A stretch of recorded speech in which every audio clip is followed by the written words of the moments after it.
Cash payment करना अब भूल जाओ।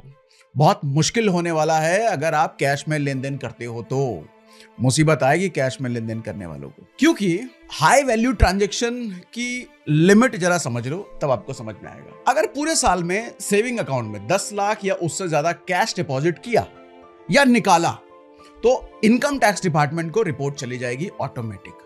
10 लाख की लिमिट लग गई। और हाँ, एक चीज समझ लेना, ये सिंगल ट्रांजैक्शन की लिमिट नहीं है, क्यूमुलेटिव है। मतलब एक एक करके 10 बार भी 1-1 लाख जमा किया तो भी आप रडार में आओगे।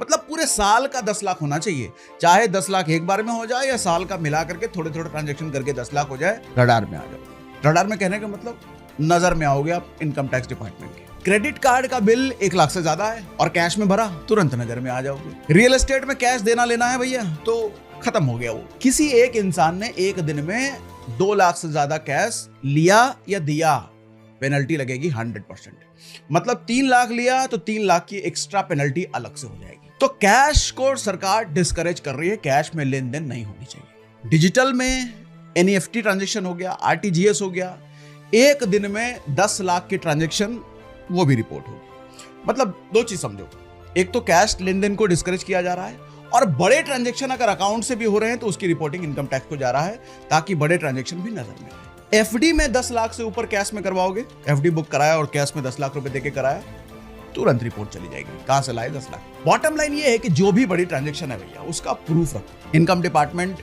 नोटिस भेजे तो जस्टिफिकेशन तैयार रखो। इनकम टैक्स डिपार्टमेंट जब नोटिस भेजती है उसका मतलब ये नहीं कि आप गुनहगार हो। इनकम टैक्स डिपार्टमेंट सवाल पूछ रही है, अगर आपके पास जवाब है तो आपको कोई दिक्कत नहीं है, जवाब नहीं है तब तो भैया लपेटे जाओगे।